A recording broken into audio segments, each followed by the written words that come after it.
Okay, but we're gonna move quicker today, more quickly, because one of the responds that we'll be seeing is like 10 pages. But before we go to that, I have interesting things to show you. I want to show you some videos first. Let's see. First thing I want to show you is just because we sort of mentioned it before, something related to it. My son sent it to me about 30 seconds from his yeshiva. I think you'll find it interesting if you don't have children in yeshiva there, what they're doing and how they're having davening, and you'll see with the plastic, and you'll see one of the Rosh Yeshiva, how he's like locked in this box. But the reason I'm showing you is not that. Is I want you to see the davening. This is a Rosh Chodesh davening. This is the sort of thing that when I went to yeshiva, never in a million years would you have this, and with a guitar and this and that. And Rav Aaron Lichtenstein, I think he would have been very upset to see what I'm going to show you now. But it shows you how there's different types of yeshivas, and even though this is a yeshiva in the old city, all right, where they do have Gemara and everything. But I want to show you this first. This is the first video I'm going to show you. If it's on, I will play it. So pay attention to this.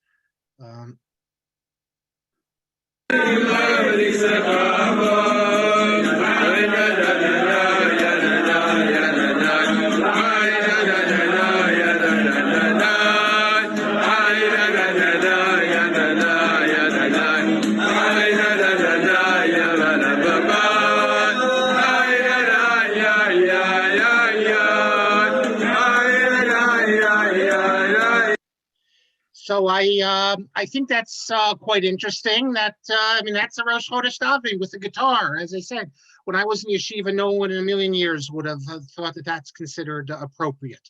I want to show you now another video because I mentioned. Oh, actually, before I get to the videos,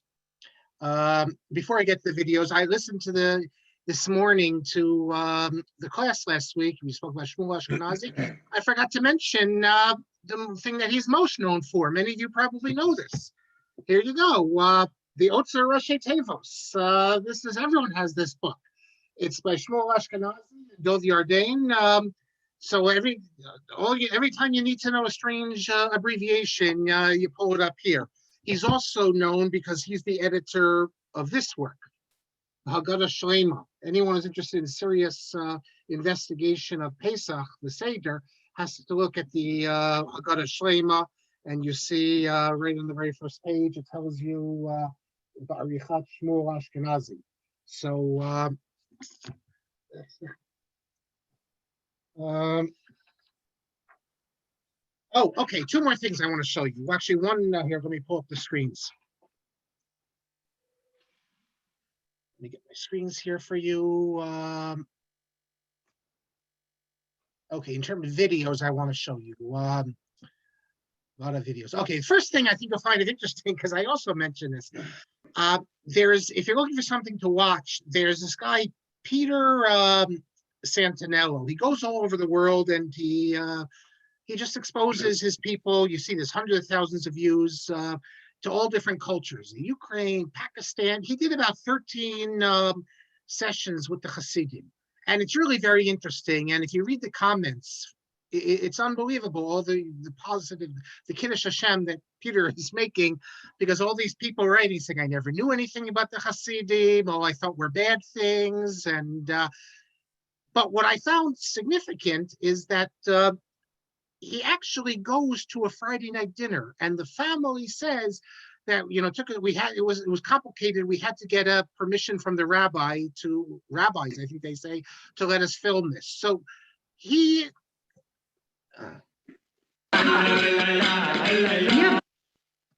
like hard stuff. So here you can watch the video. They have the cameramen filming it on Shabbos. I mentioned, which I find astounding, although we've had other examples. I think it was maybe Vishnitz or Bells. They put a camera in there. I don't know if it was actually individuals or just the camera for Yom Tov davening. But if it's okay to video have a videographer there on Shabbos, then next time your son has a bar mitzvah on Shabbos, you could have a videographer also. Maybe they make a distinction. They say in this case, Peter is not doing it for the Hasidim. He's doing it for his viewers, so they're not benefiting. But and maybe because it's such a Kiddush Hashem. But the fact is, here you have a Hasidic family, and you have the whole non-Jewish film crew in there filming them Friday night. And the other thing I want to show you is. I spoke about non-Jewish songs used for Jewish that are made Jewish, and we know Mordechai and David. We know classic ones. I mentioned one. I didn't have here. I have it in front of me. I wrote about it. There's a famous Hasidic song which is taken from a love song. The original love song. It says in German or. Original German, it goes, Forest, Forest, how large are you? Rosa, Rosa, how distant are you? Wald, Wald, wie groß bist du? Rosa, Rosa, wie weit bist du? And it goes on it's all about Rosa. The Kalavar Rebbe, this is famous, Hasidim know this. He turned this love song into a religious song. So instead of, so you sing about Golas, Golas, how far are you? And instead of Rosa, Rosa, how distant are you? It's Shlina, Shlina, wie weit bist du? And this is well known among Hasidim, this song. But after hearing this, Rabbi Ari Enkin sent me the following. This is an Ottoman military song. I did not know this at all, but pay attention, you'll recognize this.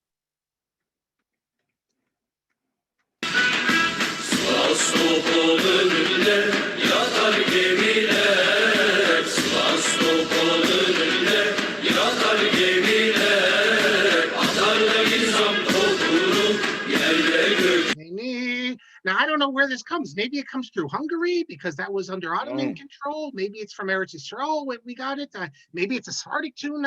I know nothing. If anyone knows about this, let me know. I think I already, among the Haredim, they often have no clue about songs. At least I mentioned, we spoke about the Simon and Garfunkel. I think I even showed you I did show you on the Kisei Rachamim, some of their videos, their Torah videos begin as follows. I'll play it again for those who haven't seen it. This is a shiur by Rav Eliyahu Madar, who's actually one of the people in my book. He wrote to me. We mentioned him earlier on. This is how it begins, his shiur on Chol HaMoed. Is it everything you need to know about, because Chol HaMoed, what's permissible and what's not. The Haredim who go, and they don't know, many of them, Israelis especially, they have no clue what this tune is that starts the shiur. I dare say that most of you know what it is.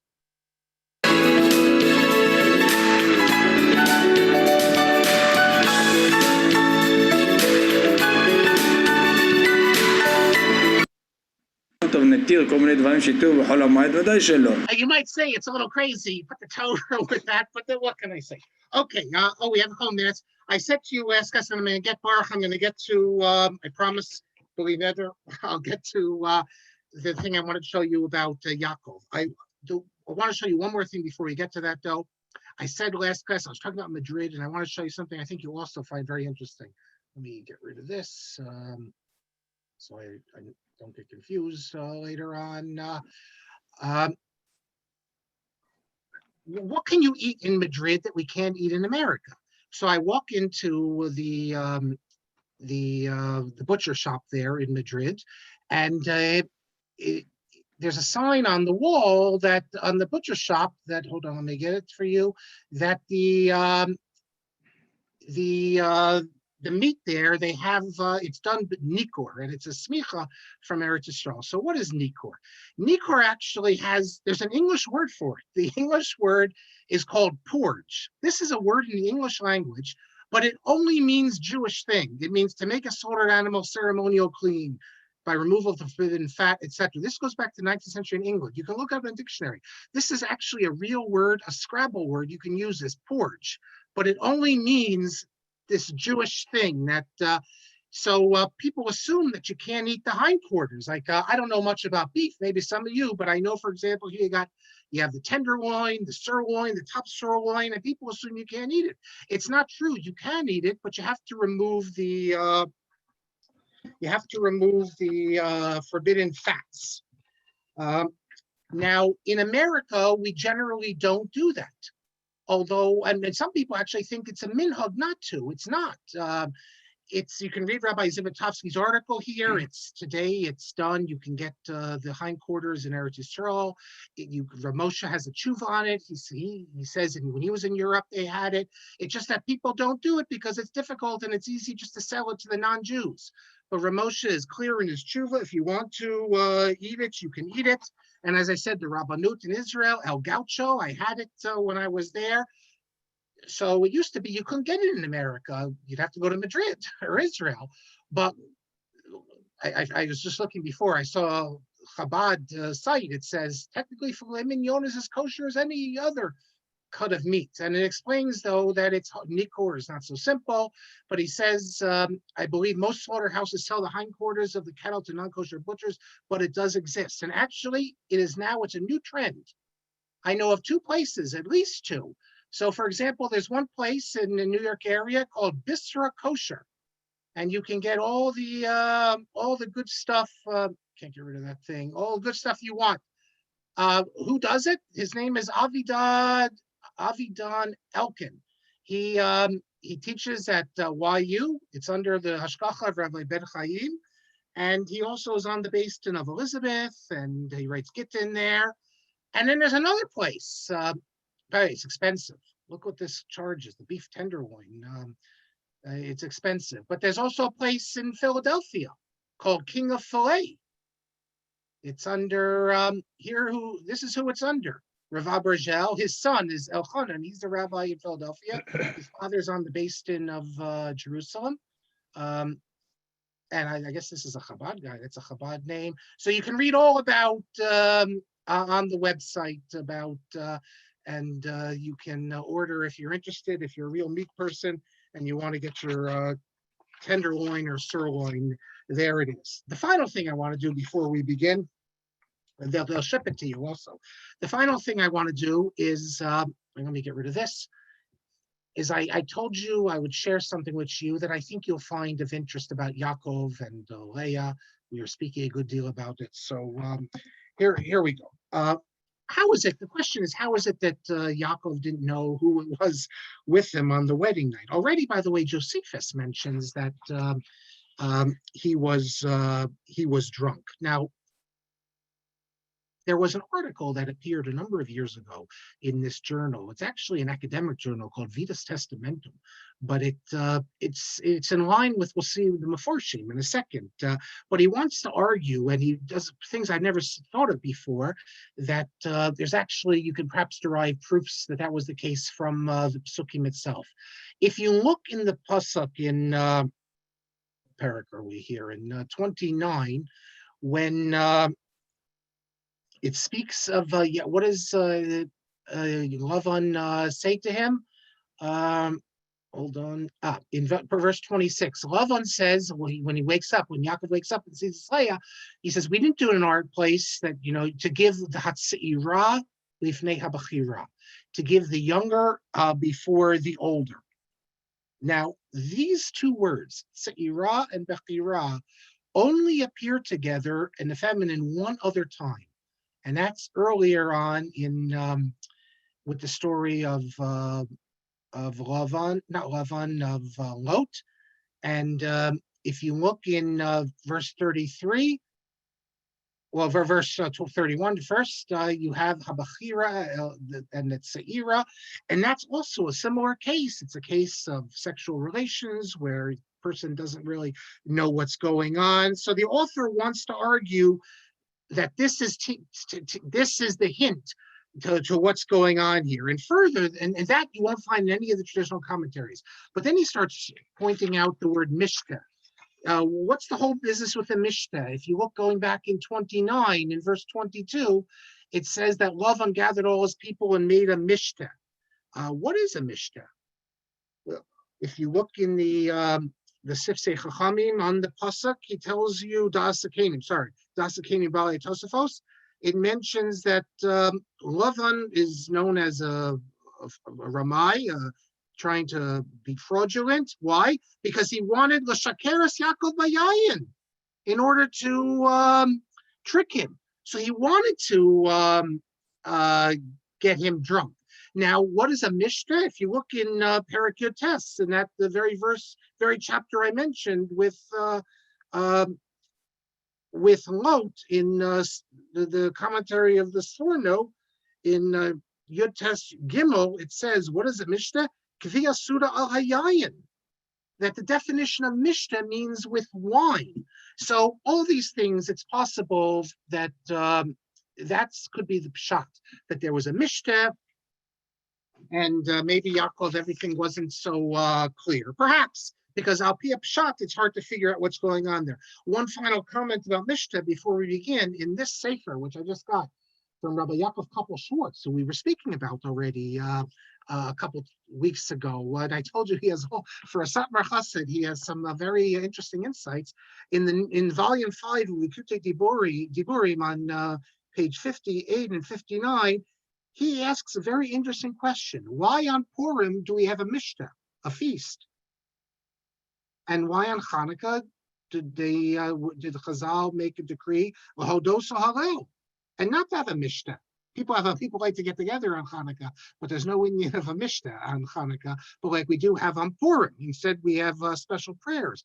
And he develops the idea that that before Chazal changed it, everyone, when they wanted to express their simcha for something positive, it was only with a Mishnah, with Yayin.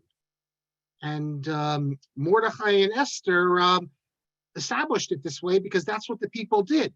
And he says maybe even the Nevi'im held this. But the Anshe Knesses Hadolah, they're the ones who established that for Simcha, it has to be with Avodas Hashem. Simcha Shel Hodos Al Halal.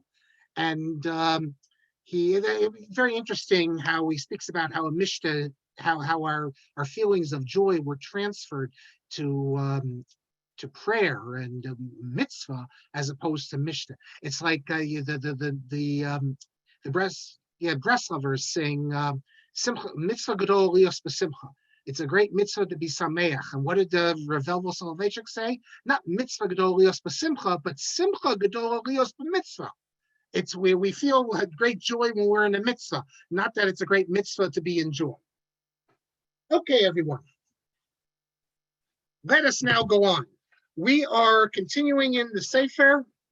We are on page 261, Siman Kuf Chaf Chet, and we are returning now to a response to Rav Menashe Klein.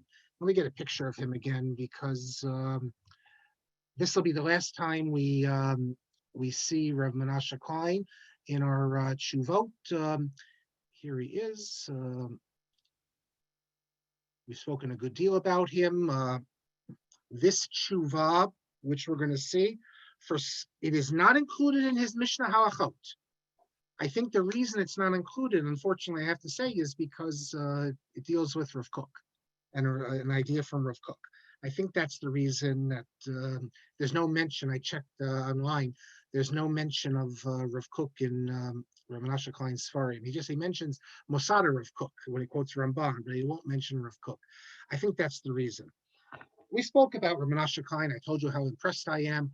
What a lamdan, unbelievable lamdan. I also said that there's in yeshiva circles, and Rav Schechter is not very impressed. And in yeshiva circles, they would make a joke that instead of calling it Mishnah Halachot, Mishana Halachot, because they thought that so many of his rulings were contrary to what they should be. Mishana meaning change. Incidentally, if you Google Mishana Halachot, you'll see pretty unbelievably, I guess, slips of the pen. You'll find Daniel Sperber calls it Mishana Halachot, B. Barry Levy.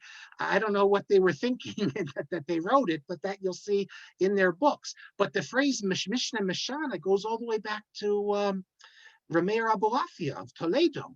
In his attack against the Rambam, he says as follows. He refers to the Mishnah Torah and he says, Eini yodea im yesh em lamasoret o im yesh em lamikra, which means I don't know if the Mishnah Torah should be referred to as Mishana Torah, because he rejects a lot which the Rambam wrote, or Mishnah Torah. So you see this jibe where, or this jab, is it Mishnah or is it Mishana? It goes all the way back to one of the great Rishonim, Rameir Abulafia. Okay, so what does he say here in in this response to me from 1987 when I was in college. I have to say that when I looked at the back at all these letters, it's amazing. And this is just the the Torah letters. I can publish another volume of just the academic letters, and I have Torah letters and additional Torah letters which weren't included. I spent a lot of time writing these letters. This goes back to when I was in college. Let me turn off my sound here. But let me give you an introduction here, because there's something you need to know to appreciate this, and that's we all like to say that, or people like to say that Judaism is different than Christianity, because Christianity has this concept here, you see it here, outside the church there is no salvation. And this was expressed by many Catholic teachers. You have many Protestants who say that today. What it means is that if you don't accept Jesus, you can't be saved. You can't go to heaven, whatever you want to put it as. And it's often portrayed that, well, we don't have that because we believe that all non-Jews can go to Olam Haba. And we're different than the non-Jews in that we're much more tolerant and open-minded in that respect. And that's usually given, and you'll see at all these different gatherings, people will throw that out as a truism. Well, it's actually, I don't know, can you have a falsism? It's actually a falsism from two sides. First of all, I have to tell you, and I work at a Catholic university, that is no longer the doctrine of the Catholic Church. It is, you might find certain evangelicals who have this idea, but today the church does not say that. What they say is that you can only be saved through Jesus, but you don't have to be in the church. That is someone who has good intentions and a good person will reach heaven. Okay, we don't need to be concerned about their doctrine, but just so you need to know if you're interested, that it's not exactly what the church holds today, the Catholic Church, I should say, and most Protestants as well. But what about Jews? Well, it's not so simple either. I want to show you something now, a Rambam. And let me just read it to you. It says, it's in Hilchos Melachim, chapter 8, Halacha Yud Aleph. It says, Kol hamakabel sheva mitzvos, anyone, we're talking about the non-Jew who accepts the 7 mitzvos, v'nizhar l'sosan, and is careful to fulfill them, harezem mechaside umos olam. This person is one of what we call the chaside umos olam. V'yesh lo chelak olam haba. He has a share in the world to come. V'hu, and what does that mean? Shiakabalo-san, that is, he accepts these mitzvos, v'yaseo-san, and does them. Mipnei shetziva v'hen hakadosh baruch hu b'torah hodi'anu al yedei Moshe Rabbeinu, shebnei Noach mikodem nitztavu b'hem.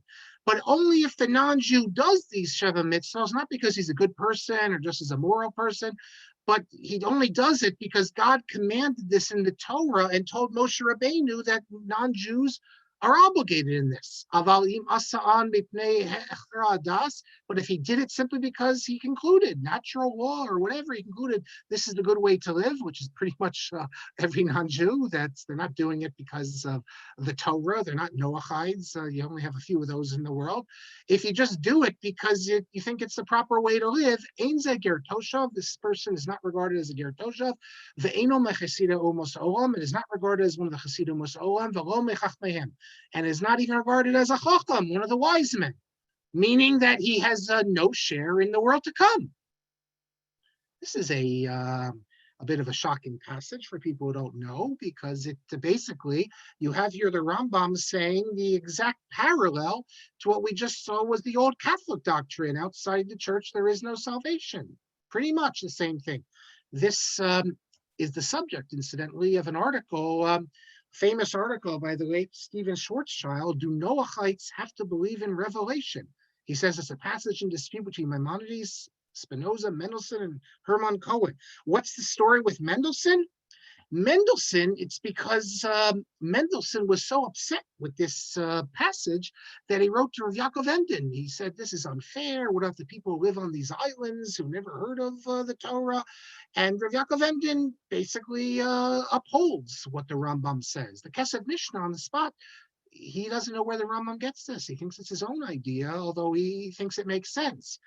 However, if we take us back to the passage here, you can actually see that in the note it points out something different. That in the version of the Yemenites, it says that this person who just observes the mitzvahs because it makes sense is not a chasidu musolam, but the other version is rather he is one of the wise men. He's not a chasidu musolam, but he's a wise man of the nations. And that's obviously a very good thing to be a wise man. For the Rambam, what is better, being a chassid or being a chacham? You have to look in Hilchos Deos. The Rambam, basically, you want to be a chacham. Occasionally, you can go beyond and then be a chassid, but being a chacham might be better. And if it's not better, it's certainly very good. I mean, chassid might only be for certain special people. And then it points out that this is the nusach in the Mara Malashkar, and he quotes here the Gemara Megillah. If someone says some chachma, even from even a non-Jew, he's called a chacham. So if you say a chachma, you're called a chacham. So presumably, if you figured out that you should observe Torah or observe the Shav Mitzvos on your own, you should be a chacham. And then they cite what they think is the source for this, where it's called Mishnas Rabbi Eliezer. It's a midrash, which says that who is one of the people who was regarded as Chasidi Umus Olam. It's if you do it because God commanded this to Noach, but if you do it, then say, I heard it from someone else, you only get your schar in this world. So that could, the source, we're not so important at the moment. So Rabbi Menashe Klein, as I said, he's a great scholar, and there's all sorts of great stuff in his writings. But there's a lot of stuff that, let me just say that if you're not just in the Haredi world, because they've had their big issues with him, but certainly in the modern Orthodox world, you just can't accept it. Just some stuff which are far out. I spoke about this with views of women, views of non-Jews, views of converts. There's a lot of extreme stuff in his writings, which is why in the yeshiva world they came up with this expression, Mashana halachot, but which I would never say, because look, he's entitled to his opinion, even if I feel that we don't accept it. And as I said, the learning in his stuff, in his writing, and he's also he survived the Holocaust. When it comes to the non-Jews, we're going to see next week with the Koisenberger, you have to sort of, I think, give some leeway for that. And in terms of the women's issue, this really is a reflection of pre-war Hungary, I think. One day I'll publish my article on him. There's so much interesting stuff in him, and you get unbelievable kulas in him. He thinks that a lot of these chumras come from the Balei Tshuva. He doesn't like Balei Tshuva so much, but he blames the Balei Tshuva and the rabbis who are trying to work with the Balei Tshuva. They make things too difficult. In many places, he's a big makil.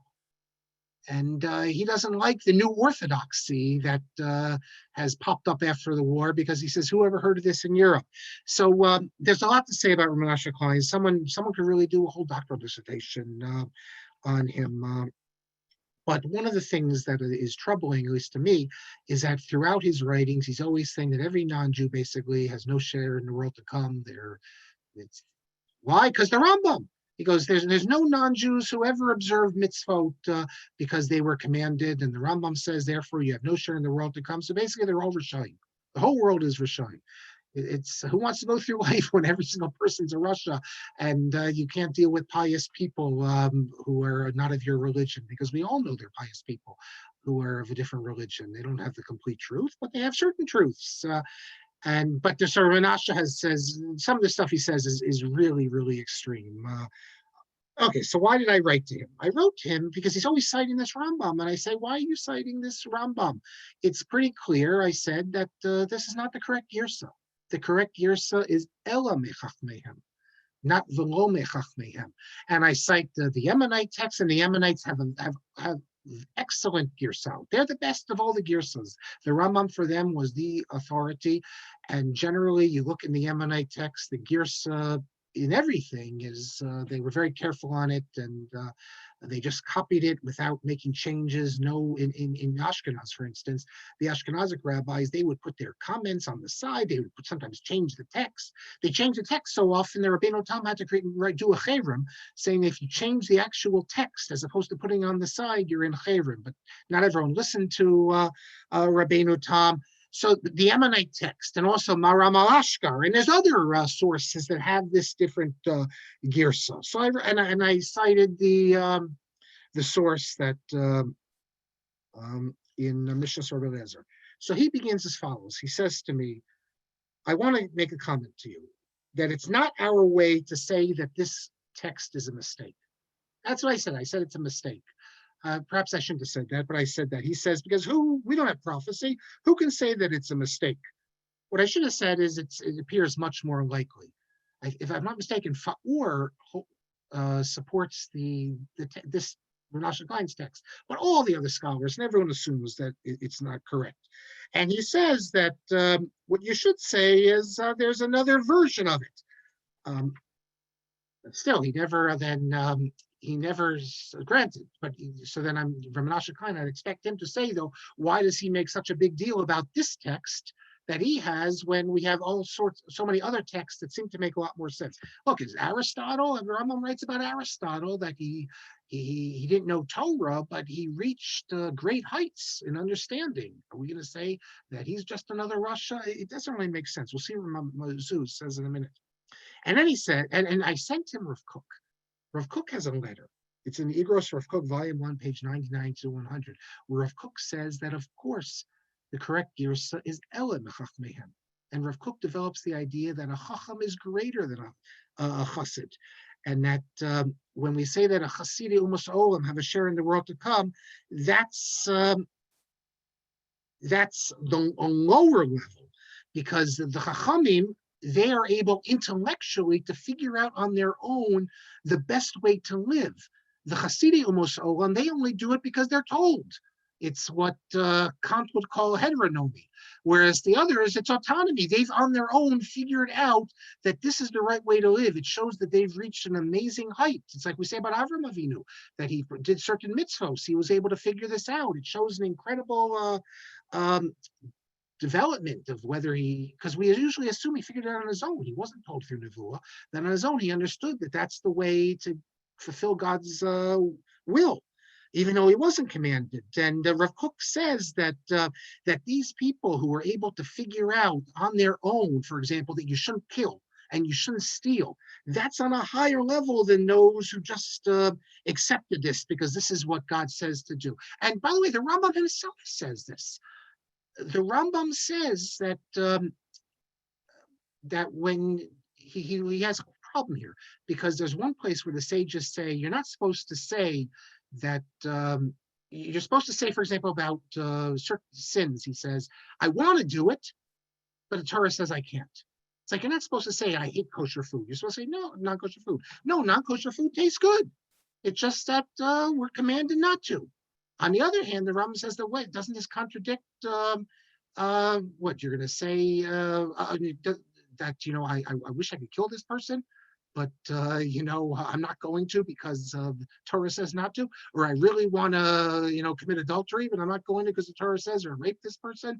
The Rambam distinguishes between like natural laws, which you would know even without the Torah. If you would say that I really want to kill or I really want to steal from this person, but I'm not going because the Torah says I'm not to, that's like a low level. That is a low level. Yeah, it's better than nothing, but you should know on your own that it's wrong to kill and wrong to steal. And that's the whole reason why we assume that people could be punished, even though they never were given revelation, like in the days of Noah. These people, they didn't know anything, but they should have known on their own that killing is wrong, stealing is wrong. So all this fits into a very nice approach that we have, and is at odds, by the way, with the Rambam's the version that we have it in the Mishnah Torah. So Rav Kook goes off and explaining how that we don't even need to say about these people that they have a share in the world to come, because of course they have a share in the world to come. They're higher than the people who are just doing it because they're commanded. Tzedakah, by the way, is one. You have some people who say that the only reason we give tzedakah is because we're commanded. If we weren't commanded, why would I ever give tzedakah? But that strikes me as really off, and it's not in line with all the great rabbinic teachers that teach the notion of a natural law. No, you should give tzedakah because it's the right thing to do. The lowest level is the one who says, well, if it wasn't for the mitzvah, I never will give tzedakah, and the only reason you're doing it is because you're commanded. You should do it even if you're not commanded. And the reason we had tzedakah, according to many, falls into the model of a natural law that you should know on your own intellectually. You should rationally know that it's the right thing to do. So after summarizing this letter, he doesn't say who it's from. He says, Silome Garrett, a copy of a letter. I made a copy and I sent it to him. In my note, I tell you who it is. He says, with all due respect, the Bali Garrett, the person who wrote this letter, it bothers me. You can't even say Rav Kook. The Bali Garrett made a big mistake here. Sharle Mari, may God forgive him, because even though it says he has good intentions, he explains that this is incorrect. That the version of the Rambam we have is correct. That just like if a Jew, he says, yeah, the non-Jew has to know he's doing it because it's commanded. And he gives a parallel. He says, just like a Jew, if you decide that you just like every seventh day, you like to rest and you like to not use your phones just because you feel that makes for a healthier life, is that fulfilling the mitzvah? He says, of course not. There's no schar, you're not doing anything. He says, same thing with the non-Jews. Of course, the difference is that we're talking about a ritual law like Shabbos, where you would only do it because you're commanded, and a natural law. Rav Kook would say you can't compare the two. The Shev mitzvahs of Noach are natural laws that non-Jews are able to understand on their own. That's what makes them, what does the Gemara say? You could have learned certain things from behavior of animals. But he goes off and explains that, no, it's not true. Rav Kook is wrong. That you have to accept everything. You have to do it because I guess he might say you have to do tzedakah because it was commanded. And then he says, although it's true that if someone says there's chachma b'goyim, there's wisdom among the goyim, he says you have to believe it. That's only a chachma which has nothing to do with Torah. But chachma Torah, no. But again, if Rav Kook would say to him, the Shev mitzvahs b'nei Noach are not only from Torah. They're the sort of thing that by definition you should be able to figure out on your own even without being commanded. They're a natural law. That's what Rav Kook would say. But Rabbi Klein rejects that. He says, Chas v'sholom, to agree with what this letter says, that these people have even greater schar. And then he doesn't like the source from the Mishnah Rabbi Eliezer, because Mishnah Rabbi Eliezer says that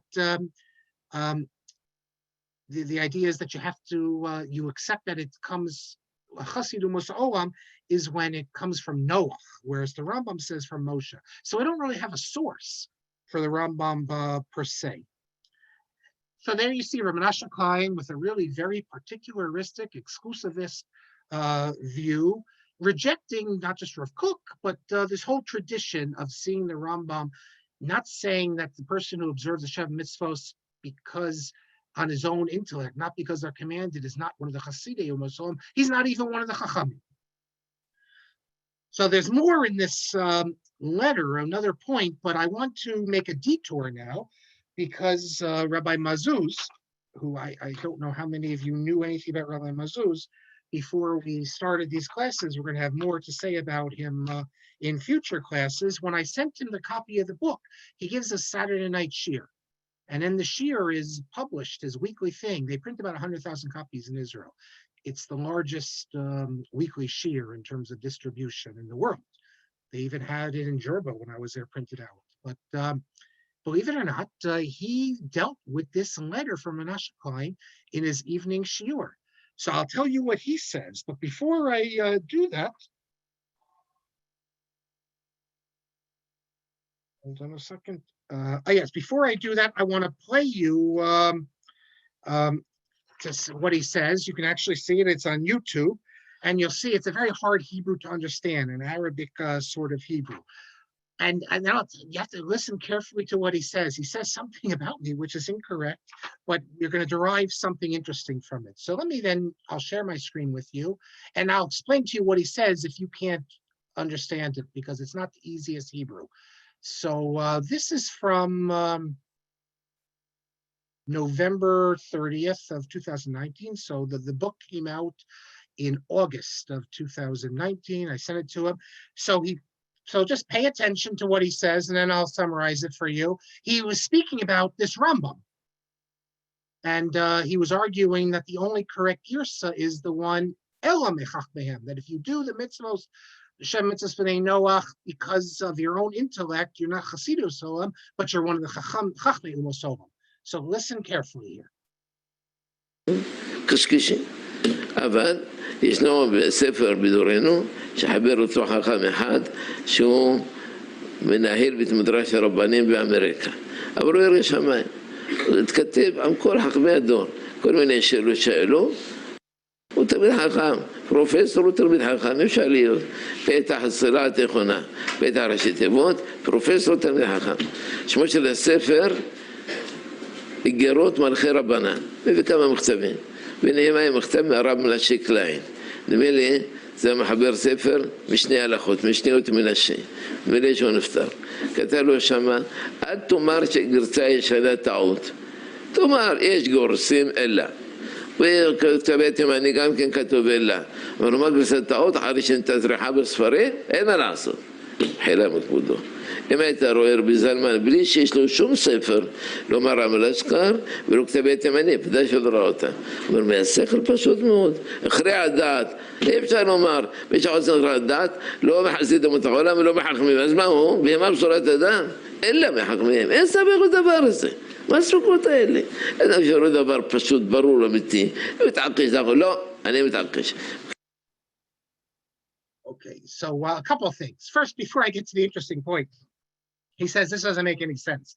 He says that the Rambam, I mean, how could you say that if you do it because of your own intellect, you're not Hasidim Ozolim and you're not Chachmeim? What are you? He says, Behema B'tzurat Adam? Are you a Behema? He says, of course it's a mistaken gear, so you have to use your, if you look at it, it's clear, it's Pashut, and he explains it. So that has to be. Now, what's interesting is that he said, if you paid attention, he said about me that I'm a Menahel Beit Midrash Rabbanim America. I'm the head, I direct JTS. Where did he get that from? Well, so I wrote to him. I said, I have nothing to do with JTS. Why would you say that? Because he knew I'm a professor. But he wrote back because I sent him years before my Saul Lieberman Kuntras, and he saw that. So he thought that I must be running the seminary because I'm writing all about Shaul Lieberman and things like that. So, but notice he says that he's Manal Beit Midrash Rabbanim America, but he says Bahu Yerei Shamayim.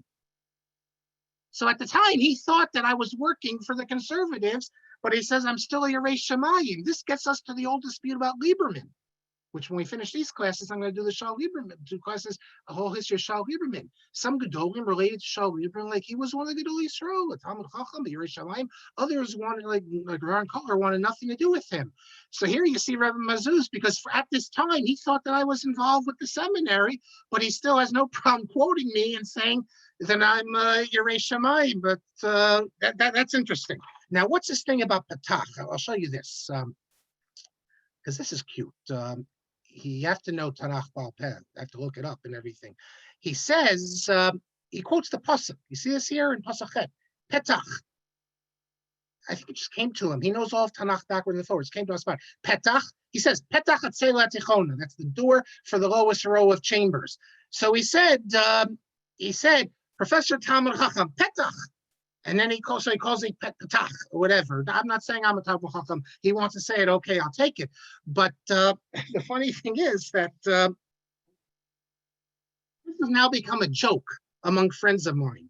So a friend of mine just sent me I don't want to show you his name because maybe he doesn't want to know it, but I'll show you the bottom. Maybe you can see it here. Oops, no.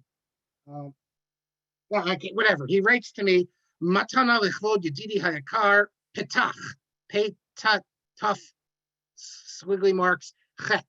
And I have other people who now send me emails. They go to me lechlod yedidi hapetach.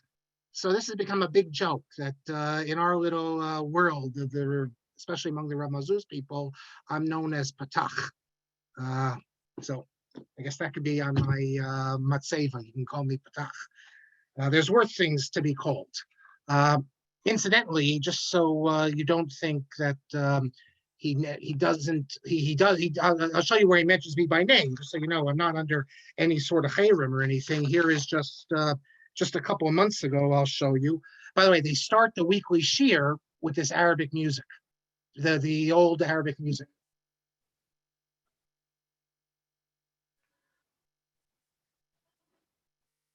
So here, just so preserved for posterity, you can hear my name mentioned, so you know I'm not making it up. Hold on.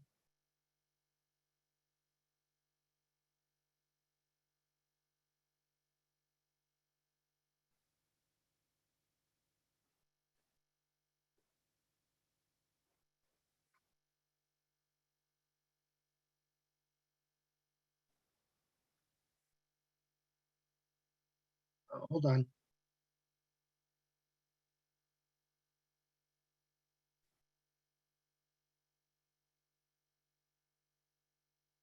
I think it's here. Hold on.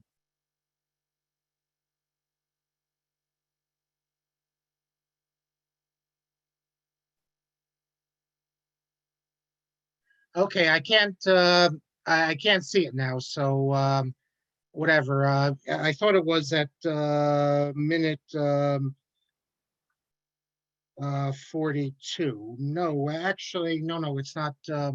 It's not minute 42. Hold on a second. Let me just show you where it is. I think you might find this interesting. Reserve it for posterity. Hold on a second.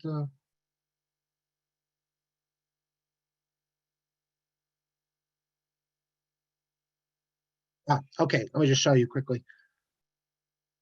Someone wanted to hear it also. אני יודע שהוא חריף מאוד, לא כתב הערות על שירים, כתב הערות על אזהרות שמגיברו, כתב הערה על פיוטותיו של בודה הלוי, אבל כמו שכתב הרמב"ם במורה נבוכים, שלח לי מישהו מאמריקה, ובין המלך שפירו השם בריא. Okay, so there you go, Marc Shapiro. Good enough. I actually, maybe I shouldn't be, but I feel very good to hear that because I think he's like the greatest gadol we have in our time. So in terms of knowledge and breadth, and we're going to hear a lot more from him. So I feel it's an unbelievable zechus that I can point out something and be mentioned and be corrected when people thought it was the big honor when the Rav would tell you, or even Shaul Lieberman, when he tell you, you don't know what you're talking about. So I feel it's a zechus. I don't have that many zechuyos in that, but at least that I have. I think I have a bit of a zechus in that. Okay, the other thing is I want to return to Rav Menashe Klein. So the other thing is that Rav Menashe Klein, I'd sent him, there's okay, let me back up for a minute. There's passages in the Talmud, not passages, like throughout the Talmud, where Chazal cite a pasuk just to prove something that you have to do it this way. So what is that pasuk? Is that pasuk? Are they deriving it from that pasuk? Do we have a tradition? And this pasuk is just like a mnemonic or something to remind us? Does the pasuk create the drasha? This is a big dispute.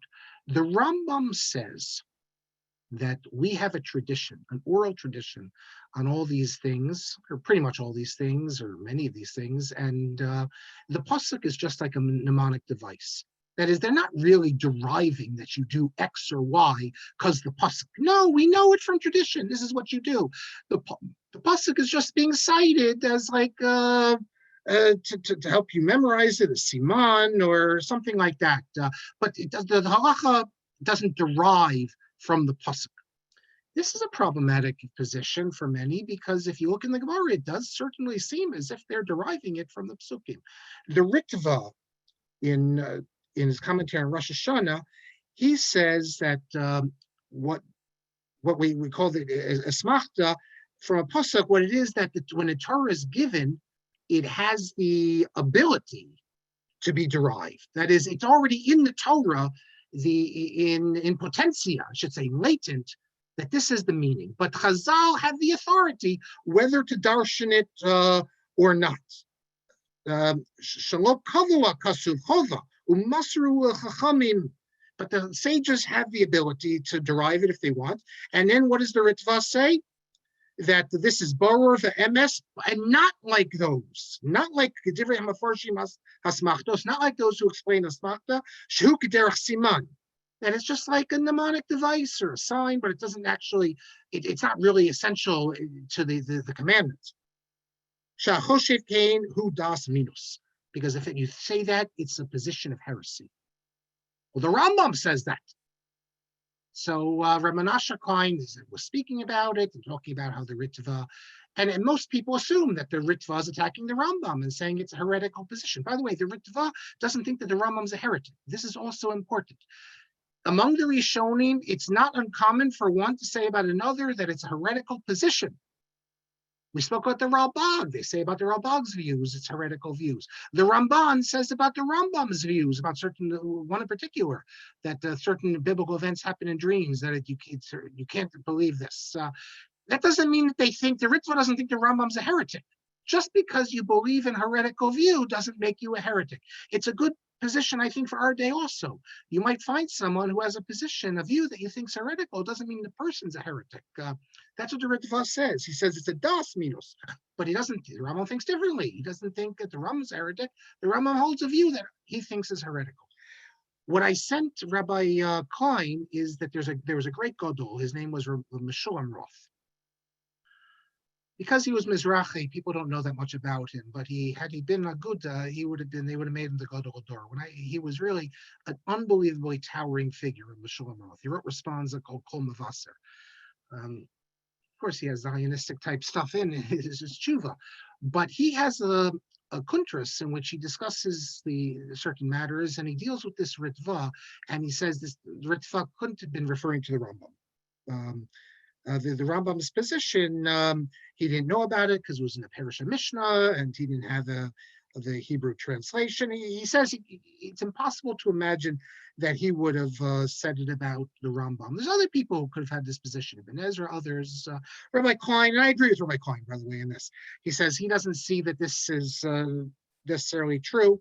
The Rishonim held of this concept, lo saguru, don't be afraid. That is, they say their minds, and we know, he says, how much the Rashba criticized the Rambam, and therefore there's no reason to assume. He doesn't mention, the Ritva doesn't mention the Rambam by name. And of Kavod, you could say he says that, and the person who says this, it's a das minus, but he doesn't accept this idea. And by the way, if you look in the edition of the Sefer Zikaron of the Ritva, Rabbi Kama Kahana, as I recall, he also says this isn't correct. No reason to assume this. So that's the tshuva of Ramanasha Klein. The next one, we have 5 minutes. We'll see if we get through it or not. It's taking us, it's a long one. We're going, it's, we're not going to go through all of it. It's 12 pages. It's from Menachem Chacham. He's someone we mentioned already. Not a well-known rabbi, was the rabbi in Or Akiva in Israel. It's not really a significant place, but he wrote interesting books, and he's one of the people I corresponded with. So I think there's 3 or 4 letters from him, because after he responded the first time, I wrote him another again and again. And this appears in one of his Tshuvot, volume 7, Zahav Menachem. I feel it's a great zechus and a great honor. Here is someone, he doesn't know me other than through correspondence, and yet he writes a 12-page letter to me, 13 pages actually, 13 pages, which must have taken him a number of days. How often do we write letters to people we don't know, putting such effort into it? I understand it's Limud Torah, but he could do Limud Torah other ways. It's as I say in the preface, I'm very thankful to all them who took the time and effort to write to someone who they didn't know from Adam. So what were my questions? We'll have time. I'll introduce you to the questions. We'll get to the answers next week. The question was simple enough. The Rambam says as follows. Let me show you the Rambam. The Rambam in the laws of Rotseach, the laws of murder, Perek Daled Halacha Tes says as follows.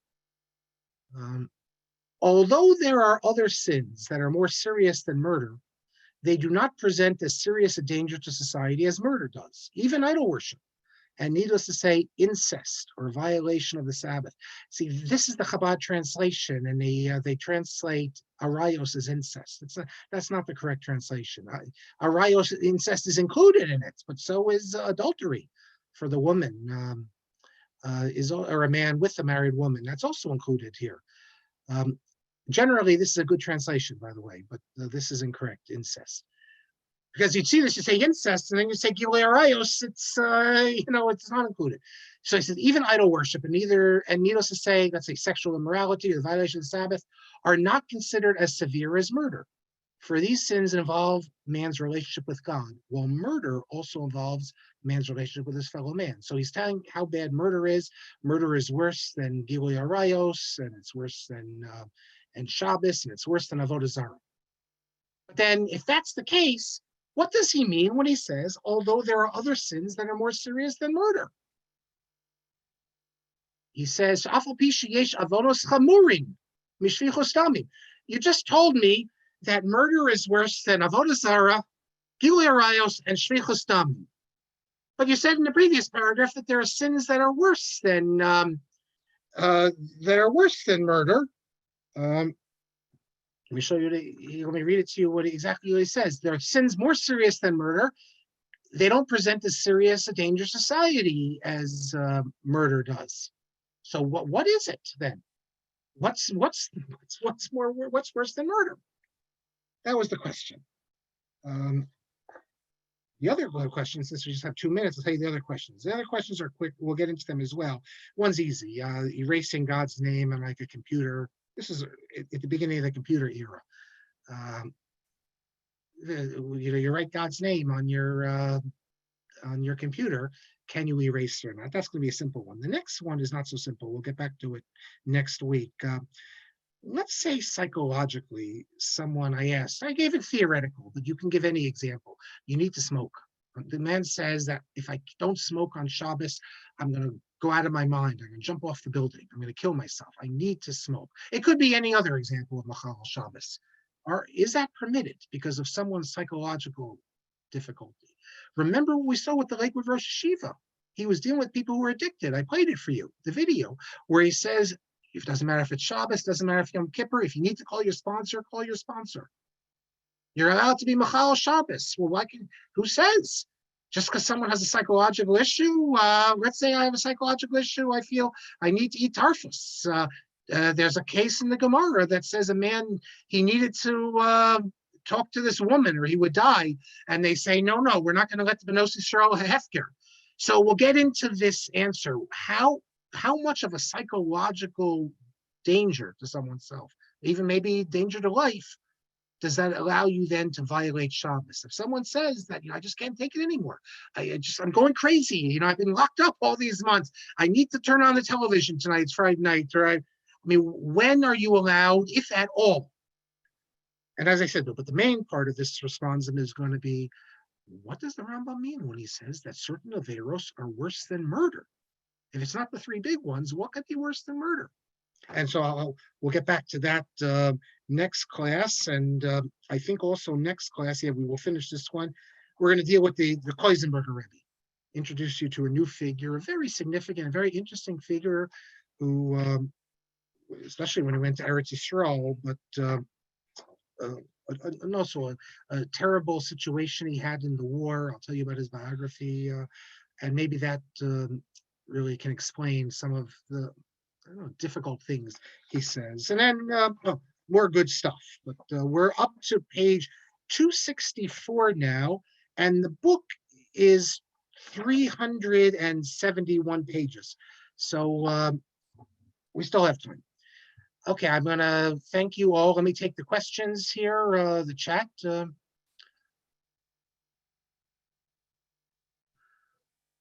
No mass. Susanna says no mass. No, in Israel, what they do with the yeshivas now is that everyone came in and they were in pods and they they all got corona. That didn't work. My son has corona. The people you see there, most of them have corona, but but they keep them separate. There's two groups, and the groups that are together, they're allowed to be together, and they're under lockdown.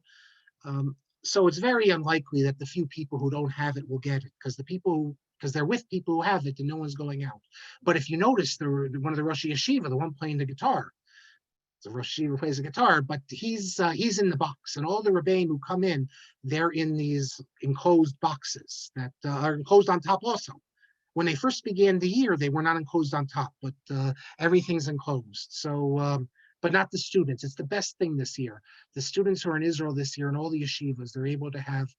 The only thing they can't do is go to people's houses for Shabbos, which is an important part of the year, but at least they can have a normal yeshiva experience. So David says Rosh Yeshiva B'nai Friedman is a Talmud of Liechtenstein. Yes, he is, although he's not. He's more into the Hasidic side. I don't know where he got that from, because he didn't get it from Rav Liechtenstein. He's very much into the heart. They have other Rosh Yeshiva. Yitzi Blau is also Rosh Yeshiva there. And I'm not saying that B'nai Friedman doesn't have the head also, but he leads the Kumsitz every Thursday night. And really, he's very good in terms of touching students. Yes, Rabbi Kelman says music and davening was reform, and indeed it was reform, 100%. And yes, Shlomo Karlbach did it, and they do it for slichos, but in the middle of Shachris davening, it's a Karlbachi thing, exactly. Howard says correctly, Naftali, music exists in the Beis Hamikdash, Shira Slavim with Karbanos. That becomes the big issue when the reformers start. So what's wrong with music? And how are you saying, why can't we have music? And on Shabbos, why can't we have it on Shabbos? A non-Jew plays it. But that's the Beis Hamikdash. That's not in shuls. There's no halachic problem, but the question is, are you imitating the non-Jews and you do it? Today, I don't think anyone's, because the Reform don't use organs today anyway, do they? So no one's going to raise an issue, I think. Naftali says the nigunim for the piyutim, minagay moral, the issue of the chazan changing dingle for vakavedur. Okay, not sure what you meant by that. Yes, so yes, Eshmara Shabbat. This is exactly the Eshmara Shabbat. It's Sephardic. I didn't know it's Sephardic. So if it's Sephardic, then we know where it comes from. It either comes from the Ottoman Empire, or it comes from Eretz Yisrael. Eretz Yisrael was part of the Ottoman Empire. I wasn't sure if it was Sephardic or not. Tenderloin is from the front part of the cow, Susanna says. Okay, but in the video and the picture I showed you, it showed it from the back part of the cow. You saw the picture I showed you. Do I still have it here? No, I closed it. Here it is. Susanna, I don't know anything about cows, but there you have in the back. There's the tenderloin. There's the sirloin. And I believe that real tenderloin we can eat in America. You can't get it anywhere. It's like fake tenderloin. That's what I'm told. I don't like steak and meat. If I go to the steak houses, I get chicken. So someone's sound is on. If you could turn it off. Chaim says our Rav was at the kotel and a chassid's phone began ringing the tune of Jingle Bells. It was clear he had no idea what it was. Yes, that is strange. Yes, the sciatic nerve. Okay, you have to get an usher. Yeah. Okay, that was, you were asking before I got to it. Susanna says it's too expensive to remove it. It is very expensive. You saw what the prices are of that meat. But Zev says, don't try porridge in the official Scrabble tournament or club. It will get challenged off. Why will it get challenged off? It's in the dictionary. It's in the major dictionaries. I looked online in all the big dictionaries. It's there. That should make it a good word. Hey, Mark, it's acceptable in Collins, which is used all over the world, but it's not acceptable in North American Scrabble. Okay, you're a Scrabble person, but the word comes from England. Scrabble champion. Okay. But now my question is, it should be though. It's an English word. It's a word. It should. Yeah. Okay. The anti-Semites over at the Scrabble people. What can you do? We got to do something like that. David says, apropos secular songs in the Kol of a Rebbe, a group of snarky American yeshiva students attended a Tisha Kalev in Bnei Brak and taught the Rebbe and his Hasidim New Nigun, which is actually the musical interlude of My Angel is a Centerfold. No. And the Rebbe is reported as saying, Das is a starke Nigun in the mid-1980s. You know what? Everything has holy sparks. So if they want to raise that up, they can raise that up also. I told you already months ago that the Chabad in the 80s, the Chabad house in Rutgers was singing the old, you can see it on YouTube, bumblebee, tuna. They were die. And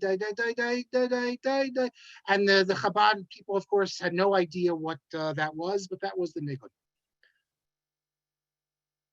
Baruch points out in pre-ubiquitous internet days, letter writing was a common pastime. You're correct. And I sort of imagine myself, and as I said, from the very first class, if you remember, as this republic of letters.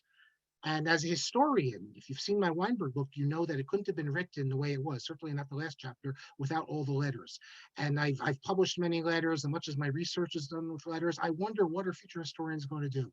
Because who writes letters? So fine, the president and other important people, they give their hard drive to some library. But most of us write emails, and after we're gone, it disappears. How will we be able to write history? How will we be able to know what the people were thinking? So I don't know. It's going to be a problem. The letters is what enables us to write so many important things about history, and all like world history, American history, the study biography. They all depend on private letters. And as I said, we had this republic of letters in the Jewish world as well. I'm not. No. The girsa of the Rambam, if you open up your Mishnah Torah, it says v'lo mechachmehem, but the other girsa it says ela mechachmehem. So it's a question. David Eisen's, which is the correct girsa? David says, did Elie Wiesel have any issues with Menashe Klein's anti-Zionism?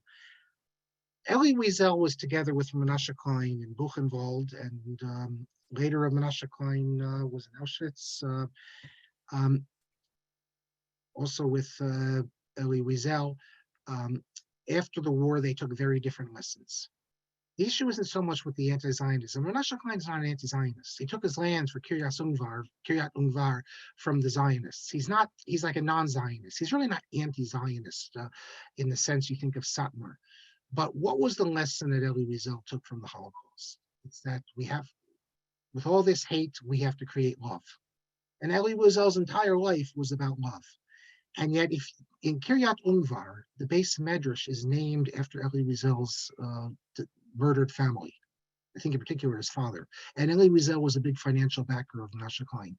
And I only met Elie Wiesel once, and I didn't have the heart to mention this to him. But one day, if I knew him, I wanted to say, do you know what your money, that you're such a humanist and believer in spreading of love, that your friend Menashe Klein, that some of the things he's teaching is in direct opposition? He's not teaching the love of all people. He's teaching like a contempt of non-Jews that was very much opposed to Elie Wiesel. So I never asked Elie Wiesel, like I said, I only met him once. It's very striking that Menashe Klein took a very different lesson from the war. The lesson was that you can't trust the non-Jews, even if a non-Jew is being nice to you, really just give them a chance and they'll slit your throat, and that we have to keep to ourselves, and we want nothing to do with the non-Jews. Elie Wiesel's lesson was just the exact opposite, that we have to learn from hatred and we have to try to stop it wherever we are, wherever it is. And Baruch points out Rabbi Klein was not Satmar, he was connected to Kloisenberg. Ellen says natural law versus Torah, maybe killing, stealing, but Arayot seems to be a weak point regardless. Well, when you speak about arayos, we're speaking about incest, we're speaking about adultery, or homosexuality. Those are regarded traditionally as being a natural law. Today, I think the move is to say it's not natural law. That, for example, homosexuality is usher, but only because of the Torah commands it. But we can imagine people have it, that's their inclination. So it's not natural law. I think that would make sense today. People would have a different perspective. Many people would, at least, but classically, arayos were included in. Incest is one of the Shev Mitzvos. Whether you know about it or not, it's one of the Shev Mitzvos they know of.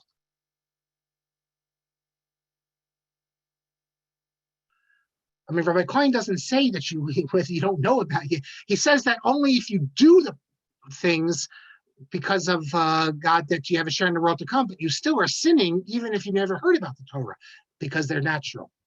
Rabbi Kelman says the Torah says if you loan money, and the Maharal explains the Torah writes that we should give tzedakah because we want to, not because we have to. Rabbi Yaakov Weinberg writes about this as well. He says there's no bracha on tzedakah.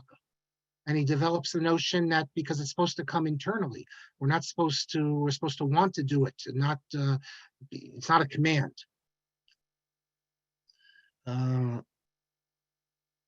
Maybe, no, my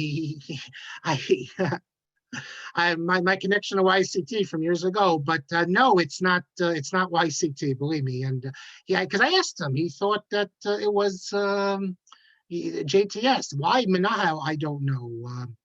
Is a Jesuit university better than JTS? Yes, the Jesuit university is better than JTS. Jesuit, because a Jesuit university, I'm a Jew in a Jesuit university. What do I have to do with that? It's a non-Jewish institution. But when you're with the seminary, you're involved, you could say, with an institution that's in opposition to Torah law. So Baruch said he meant JTS, not YCT. No, not Rabbi Greenberg, Patach. It's Rabbi Mazuz. Patach is, as I said, Professor Talmud Chacham. So I'm a professor. Talmud Chacham, not, I would say, but not according to obviously the level of the people we're dealing with here. Howard says, was Rav Aaron Cutler a brother-in-law to Shaul Lieberman, married to sisters, daughters, or Rissa Meltzer? No. Rav Aaron Cutler has no relationship to Shaul Lieberman. Rav Shaul Lieberman was the first cousin of the Chazon Ish. Their mothers were sisters.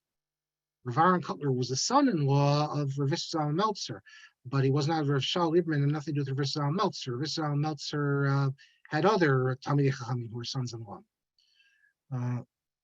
And Rav Shach is also not Rav Shach is a nephew. Barry says Shaul Lieberman was married to the daughter of Mayor Berlin, the granddaughter of the Nitziv. Yes, many people will point that out. Yes, they're all related to. Nat Lewin asked, my wife asked now, she wondered why Rav Menashe Klein signed his name as Menashe Katan, because Nat Klein in German, Yiddish, is Katan. So remember saying signing Rav Menashe Klein is like Menashe Katan, just like Sofer is Schreiber. Moshe Schreiber and Moshe Sofer are the same thing. Sofer, the writer, is Schreiber. I see Mel already pointed it out to Ellen. Thank you. But it's a sign. It's also a sign of humility, as David says. People often will write, so and so Hakatan. But with Menashe Klein, it's not just a sign of humility; it's actually his name. A couple more. David Eisen says, when Shalom Roth, while indeed identified as a religious Zionist, was also very opposed to the conservative movement, and accordingly refused to accept the Cook Prize when it was awarded together with Rav Saul Lieberman. That is correct, and you can read all about that in Saul Lieberman and the Orthodox. But I also say that this Meshulam Roth didn't know Shaul Lieberman personally. If he knew him personally, he might have had a different approach to that. And I give an example because if you look in the Kol Mavasser, there's a letter from Meshulam Roth to Adolf Schwartz. Adolf Schwartz, who wrote this book on the Gzeira Shava, he taught at the Rabbinical Seminary of Vienna. The Rabbinical Seminary of Vienna was not an Orthodox institution. It was a conservative institution, what we would call conservative. And Meshulam Roth had no problems sending a tshuva to this man and being friends with him. So I don't know. Nat Lewin says, any precedent for other respective Rabbanim converting their family name in this matter? He didn't really convert the family name. It's just in his writing, he calls himself Menashe Katan. If you look on when you says, if you turn the book over, the title page, it has his real name. His name is Klein. But in Hebrew, Klein is just a translation of a Katan. So he'd write with it. Do any others write? Well, most people, Steinsaltz, didn't he turn his name in Israel, you have a lot of the people who turn their name into Hebrew. What did Steinsaltz call himself? He started using a Hebrew term for his name. Yisrael. Evan Yisrael. So yes, we have examples of that as well. David, I'm machaving to David. David knows a lot, and so we're machaving together. Thank you. Moshe Sofer. Rabbi Mel mentions Rabbi Rakefet. I mentioned him the end of last class. I recommended everyone. I said go to YouTube. I meant YU Torah. You can on the Wikipedia page. You can get the link to his shiurim on Hesped for Joe DiMaggio. And it is true what Mel says. Rabbi Rakefet has COVID. As far as I know, at the moment everything is okay. So we pray that will be the case. Three more things here. Someone privately emails in the Mariel, attributes the death of his daughter to his once changing the cantillation of a portion he read in a particular city. Okay. Okay, that's not really relevant. That's a private thing. Sorry for reading it. Yeah. Ellen says adultery is a weak spot for people of all stripes, regardless of other Torah observance. Granted, but that's not the issue. The issue is, can you figure out on your own that adultery is incorrect and wrong? And we see that societies all over the world recognize that it's wrong. So I know you might point at some societies that didn't think it's wrong, but it was always understood that that was regarded as something basic. If non-Jews are commanded in it, the standard position is that it's natural law, that's something you should be able to conclude on your own, because otherwise, what sense does it make to command people who don't have the Torah? Yes, thank you, Naftali. Yoel Katan, the editor of the journal Hamayan, whose father was from France, who did the dictionary of French into old French in Rashi. The name is Klein, but his name is now, and not just his name, the entire family in Israel took the name Katan. But the Hakatan is he's combining the name with the modest. I don't think if his name was Klein, he wasn't Klein, he would say Hakatan. Baruch says the Lubavitcher Rebbe instructed Steinsaltz to do that, but it should be Melech Evan. Okay, yeah, so it's not really a translation. Okay, everyone. Well, thank you. Howard ends by saying usually the Hebrew is not descriptive for the last name. We have other examples. I'll just give you one and then we'll end. Friedman, the name Friedman. So you have big scholars, Meir Friedman. He published various midrashim. In Hebrew, this is for you, Nat. In Hebrew, he didn't write the name Meir Friedman. He wrote the name Ish Shalom. Friedman Ish Shalom. And there's other examples where I can't think of any offhand, where these academic scholars, Cecil Roth, in one of his essays that he wrote in Hebrew, he wrote very little in Hebrew, but he signs it Min HaEdomim. It's like Azariah de Rossi, he calls on Roth from Red. He signs it Min HaEdomim. So you have a number. I'll think of it when we finish. Now I'll think of all the others. But it's a common thing that you'll find among the Wissenschaft type scholars when they write in Hebrew. They Hebraicize their names. Okay. Thank you all for coming out with us tonight. Thank you. It's good to know because my mother was a freedman. And Baruch says Ben Sasson is also freedman. Yeah. So, okay, I have to find out if anybody in the family has done that. I don't think so. My uncle made Aliyah. He's still freedman. Anyways, okay. Thank you. Oh, it's different between Freudman and Friedman. Freude is joy and Friede is peace. Yeah. Okay.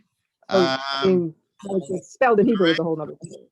Thank you very much. Thank you always. We look forward to seeing you next Monday night.